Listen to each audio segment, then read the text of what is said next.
Bonsoir, on est jeudi et jeudi c'est cocologie quand je peux. Je vous dis, je précise. Pareil, je pose une situation, il y a plusieurs réponses et ça donne une partie de votre profil psychologique. À prendre au sérieux ou avec humour, c'est comme vous voulez. Donc je pose mon petit marque-page, d'ailleurs petit marque-page que j'avais eu avec la box Mademoiselle. Ah oui, j'ai oublié de vous dire au passage, mais je vous le rappellerai dans la vidéo. Pour ma 100e vidéo, ce sera pas finalement une box Mademoiselle parce que j'avais ouvert la box Mademoiselle du mois de mars. Voilà, j'avais eu un doute. Et j'avais pas du tout aimé. Du coup, je vais même pas la mettre en ligne. Je suis désolée pour Mademoiselle parce que j'ai adoré la box que j'avais eue auparavant. Mais celle-là, elle me correspondait pas du tout. Donc du coup, je trouverai autre chose pour la 100e vidéo, ne vous inquiétez pas. On reprend. Le thème du jour, c'est une histoire de Cendrillon. Je vous lis l'histoire. Histoire de la Souillon transformée en princesse, de celle dont le rêve sont devenus réalité. Cendrillon est un classique parmi les contes de fées de la littérature mondiale. De toutes les scènes de ce conte, laquelle vous a le plus marqué? Petit 1. Cendrillon martyrisé par sa méchante belle-mère. Petit 2. Cendrillon transformé en une ravissante princesse par sa marraine la bonne fée. Petit 3. Cendrillon qui perd sa pantoufle de verre sur les marches du palais alors que sonnent les 12 coups de minuit. Et petit 4. La scène où le prince la trouve enfin et lui chausse le pantoufle aux pieds. Alors la scène qui m'a le plus marqué... Je pense que c'est quand elle est transformée en une super princesse là, avec la superbe robe bleue paillette et tout. Allez, je vais dire le 2. Mais alors, je sais pas du tout ce que ça signifie, donc on va voir.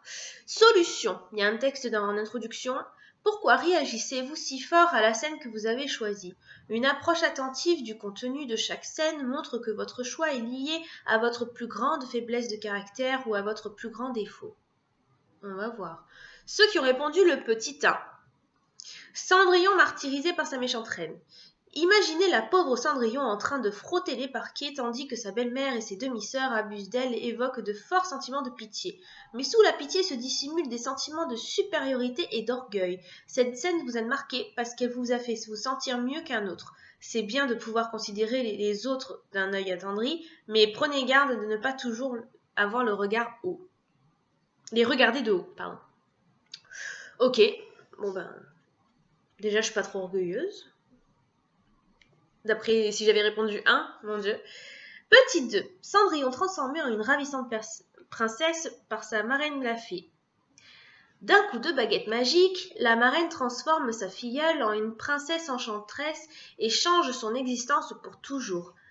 Dans la vraie vie, les choses ne sont pas aussi faciles à accomplir. L'absence de réalisme pour tout ce qui touche aux questions d'ordre pratique et le manque d'attention apportée aux plans et à leurs conséquences sont les défauts majeurs qui vous caractérisent. Vous semblez oublier qu'aucune fée vous attend pour vous tirer des mauvais pas. Je pense que j'étais un peu plus comme ça il y a ne serait-ce que quelques mois en arrière. Parce que j'étais beaucoup focalisée sur mes rêves à réaliser. Et puis finalement, je me dis que des fois, il suffit de vivre sa vie. Qu'importe, je pensais énormément jusqu'à l'année dernière à mon tour du monde, à mes voyages. Je pensais vraiment, je vivais que pour ça. Et puis maintenant, je me dis, donc je pense que ce défaut-là, je l'améliore un petit peu. Parce que je pense plutôt à vivre ma propre vie et à voir où le vent me mène, quoi. Et à faire d'autres projets que je pensais pas faire du tout. Mais voilà. Du coup, oui, j'ai ce défaut-là de me dire que... comment vous dire? Même par exemple, même si financièrement je suivais pas derrière et que je voulais vraiment faire mon tour de monde, je me disais ouais mais après je trouverai un autre travail, je me débrouillerai, mais non. En fait, faut pas agir comme ça, faut pas se dire mais peut-être que dans le futur, non, faut pas faire ça parce qu'on sait jamais ce que l'avenir nous réserve. Surtout dans ce monde actuel, quoi, il se passe tellement de trucs, on sait pas. Donc je préfère vivre au jour le jour et faire des projets qui sont plus réalisables et qui sont dans mes moyens. Voilà.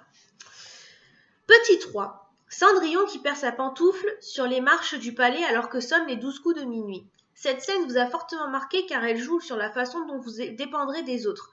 Vous n'avez aucune difficulté à vous imaginer courant au son de 12 coups de minuit, abandonnant derrière vous problèmes et questions sans réponse. À court terme, compter sur les autres pour arranger vos problèmes apparaît comme le meilleur moyen de vivre sa vie, mais un jour, il faudra bien braver la tempête. Ok, et enfin, petit 4. La scène où le prince la trouve enfin et lui chausse la pantoufle au pied et j'ai mal au dos, donc je m'appuie là. Presque tout le monde aime les histoires qui finissent bien et vous en faites partie. C'est d'ailleurs là que réside le problème. Vous êtes trop aisément satisfait par la simplicité, la normalité, la moyenne.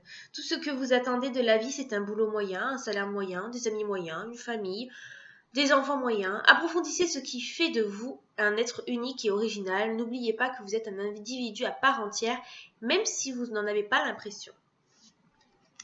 Ok. Ben voilà, c'était la cocologie du jour. Je sais pas si c'est vraiment... comment dire, le truc qui me correspond le plus, puisque j'essaie de l'améliorer, mais bon, après, j'essaie de l'améliorer, on fait comme on peut. Mais voilà, si vous êtes reconnu dans cette cocologie du jour, dites-le moi en commentaire, n'hésitez pas. Je vous fais à tous de très très gros bisous, et on se retrouve très bientôt. Salut!